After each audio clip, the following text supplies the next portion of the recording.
present Dwayne Thurston, principal for Della Eisenhower Intermediate, and he's going to introduce some of his staff members. I'll be presenting an example of how the impact of the Hope Foundation work is working at a campus level. Mr. Thurston.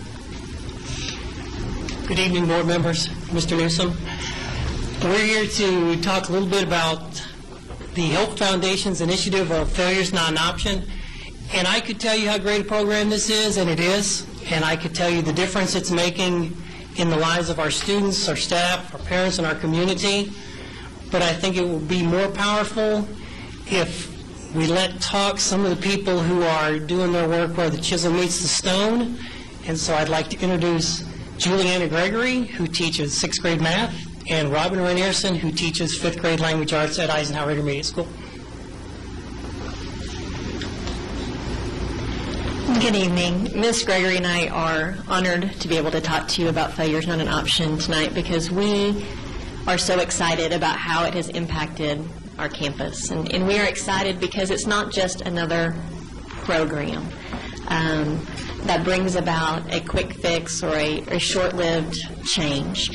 It is a long-term, it's a philosophy that is just naturally embedded in what we do every day for our kids.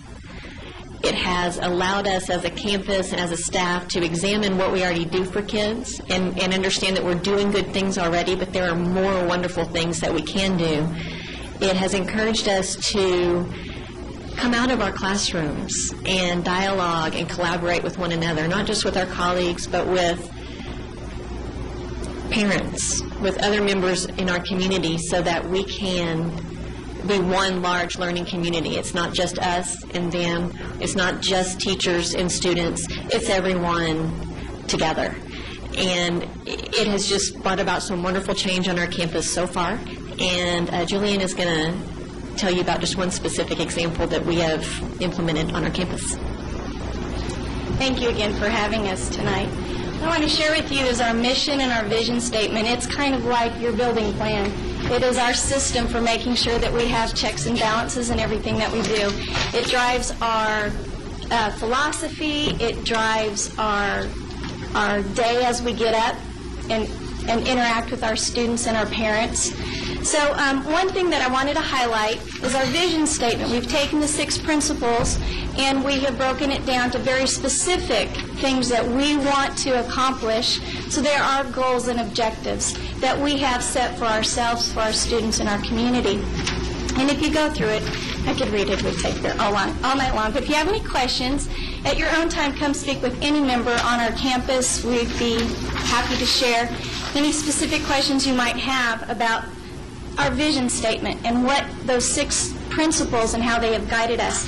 One thing that we've been doing is something called peer-to-peer observations, where we actually go into each other's classroom and we start to observe each other and start share our expertise with each other. We can do it cross-curricular. We can do it within our departments, and this is just one more avenue for us to build on professional development. We can go listen to somebody speak somewhere else at a conference, but it's really powerful to see what the great things that our own teachers are doing.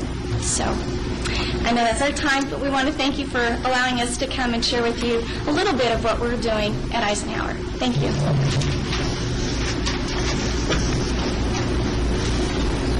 Questions? Are you guys up for questions? Yes. Okay. Well, we ought to do something then. Board, we asked, let me just remind you all, we asked the superintendent to bring some people forward to talk to us in turn about the various programs that we kicked off.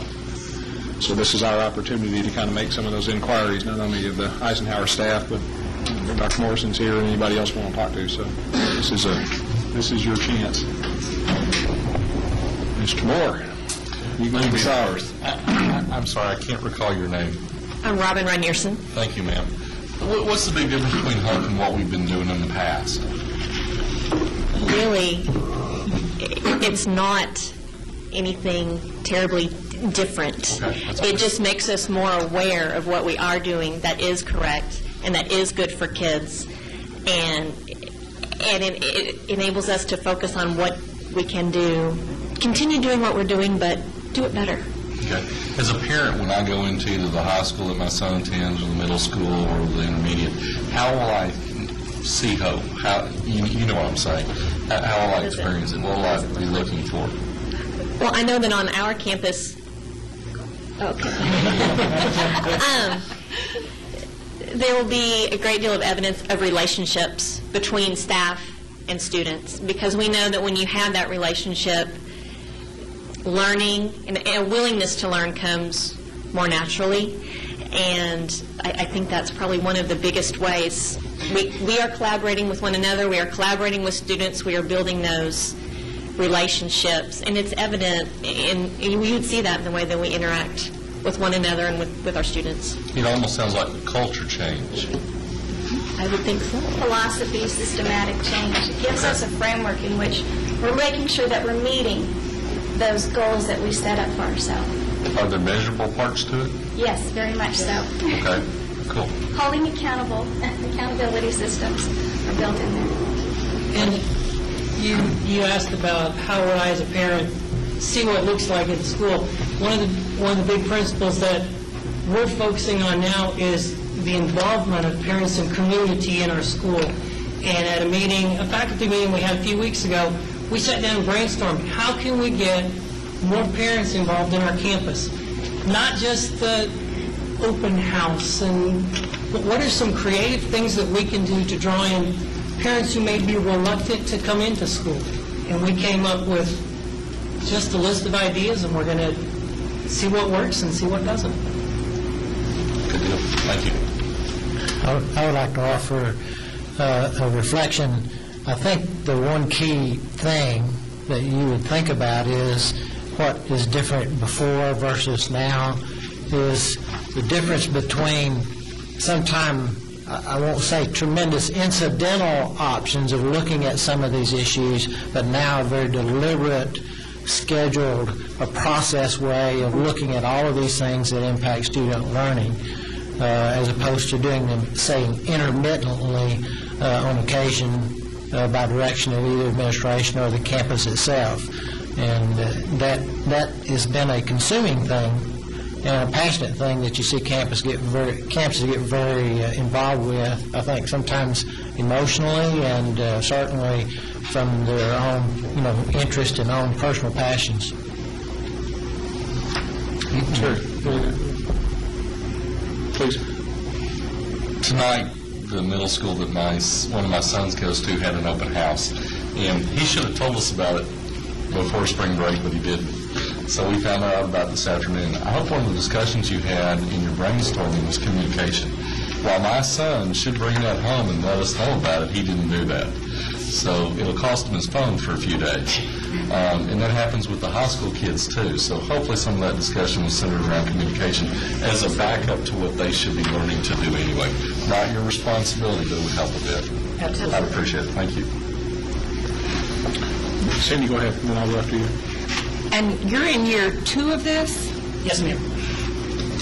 Where do you plan to go from here? What changes in year 3? Because I know it's kind of a progression, so are you looking ahead for next year? And I would say we're focusing, there are 6 principles. We're really looking at the parental involvement and the community involvement, and we want to get better with data as well. And not just test scores, although those are important. There's more to it than that. There's attendance, there's behavior, there's progress. It's all, and that's where we're trying to move next year, to focus on that next year. Okay, great. If you guys don't mind, let me. Yeah, you go ahead. You want to go first? A couple of things. Let me back up. One of the reasons the board was interested in this is obviously we funded a lot of programs, and at some point we need to know, are they working, or should we maybe point our resources someplace else? So in the context, you're not under inquisition here. We really are curious about what's working and what's not. We want to use the good stuff. So if you'll kind of keep that in mind as the questions get lobbed to you, and y'all are very brave for being here, by the way, taking one for the team. That said, how would I find what you're doing in your campus improvement plans, your campus action plans? Have y'all started to marry all that stuff together yet?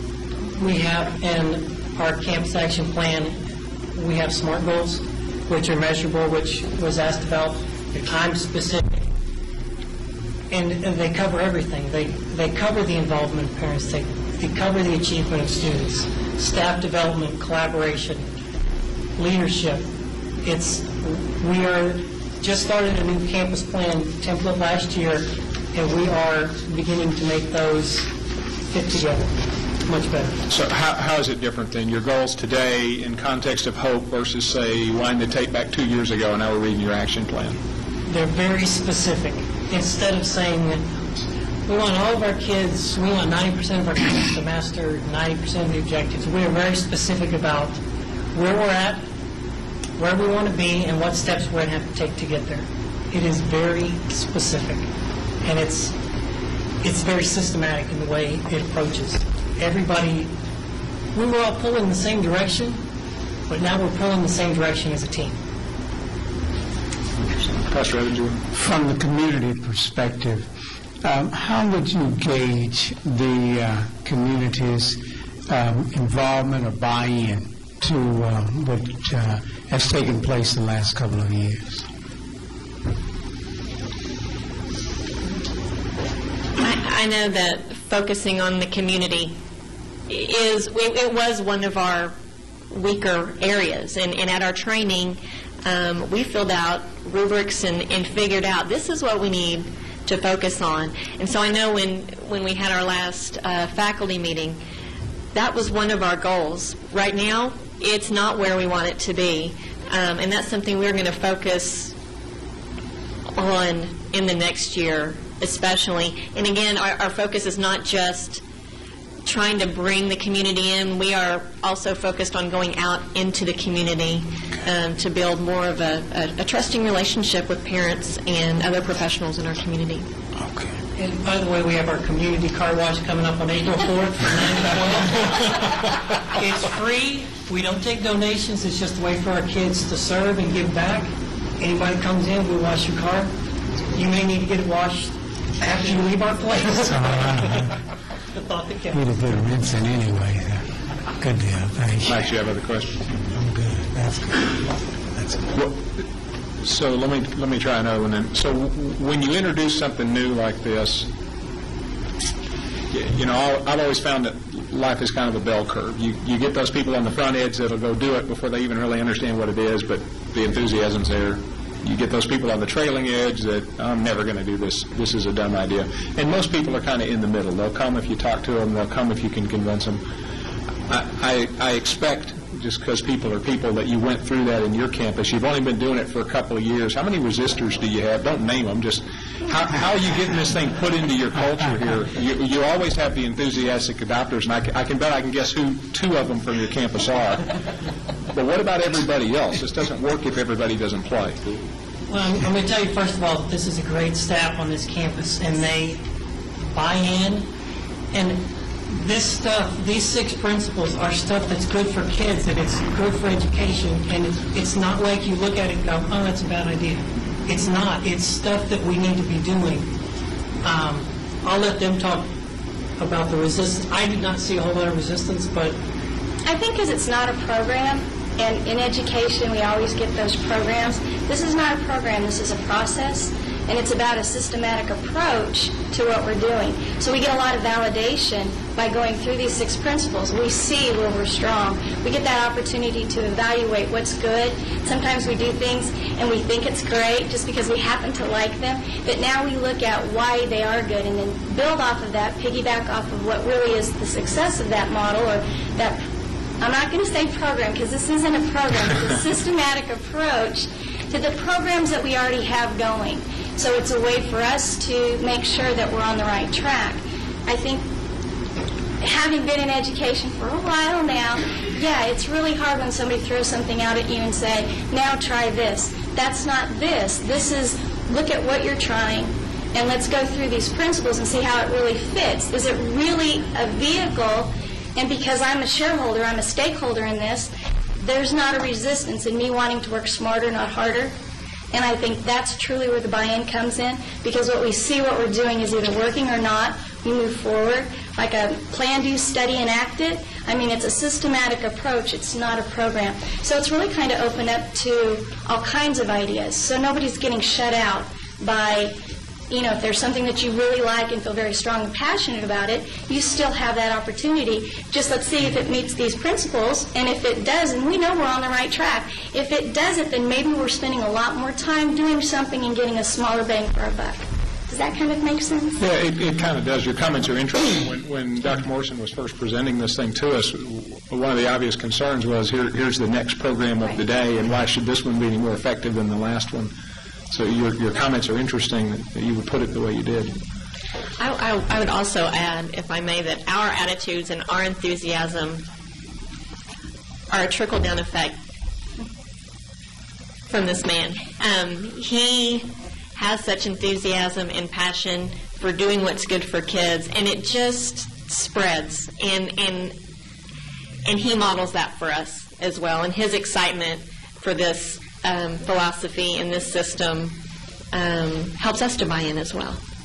Not just that it's a good thing to do and it's good for kids, but we are confident as well in what he thinks and in what he believes. What other questions? I have one more, Mr. Mayor. Mr. Next year, next August, and I know no one is going to leave Eisenhower Elementary because of the leadership that is there, but I also know we're going to open a new intermediate campus, and hopefully we'll get a little smaller and a little more efficient in that way, and maybe even garner some new teachers. And when you do, have you thought about how you're going to implement the new staff that you may get from another district or from another part of the state or another part of the country even? Has that crossed your mind on how you're going to do that to keep that ball rolling with new people? To be honest, it really hasn't yet, because I don't foresee that happening next year. Yeah, good luck with that. But we have embedded these principles into what we do.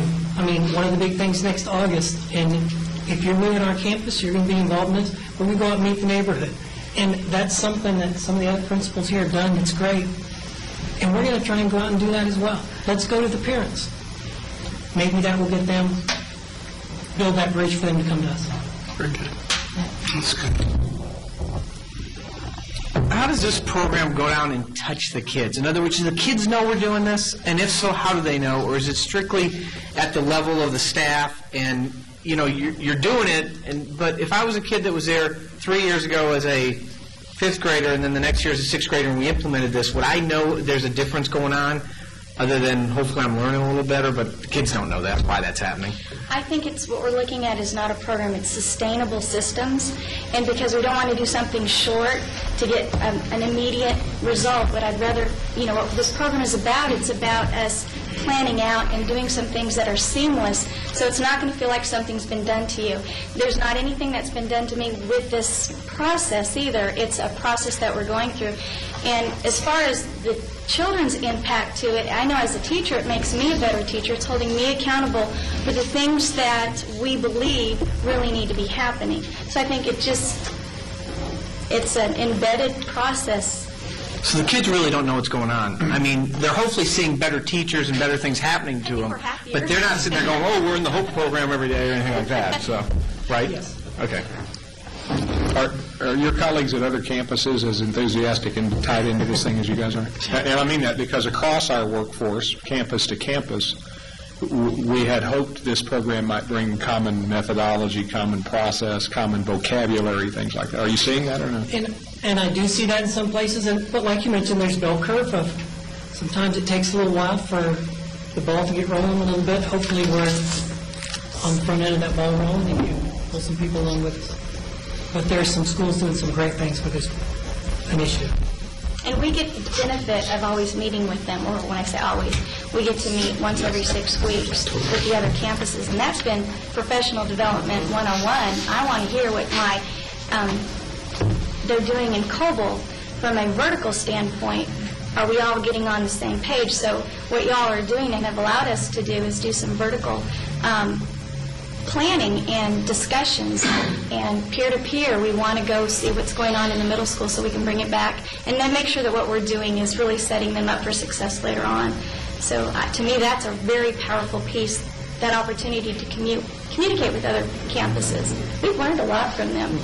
We really have. So hopefully they've learned something from us. What would you recommend that we take from y'all and communicate to other campuses that may not be as enthusiastic, not that they aren't, maybe they all are, to give them the benefit that you've seen from this program? What I would say is this is stuff we should be doing as educators. This is good stuff. It's a systematic way to put those things into place. And it's not the flavor of the month. And I think that's what's difficult for us sometimes. Oh, it's just another, it's not. It's a process. And when we're done after year 3, this is going to continue on. This is going to continue on after we're gone from the school. Because that's part of the leadership, hopefully, that we're building on our campus. I have heard about your walking the neighborhoods, both from some parents as well as from your teachers, and that's extremely impressive. Okay, what else for these folks? Mr. Smith, you got anything else about this? No, sir. Folks, thank you very much. I can't tell you how much we appreciate you taking time to be with us. Dr. Morrison, did you have anything else to add to this, or you good? Can't top that. I don't think so. Quit while you're ahead, huh? All right. Very good. Item 7.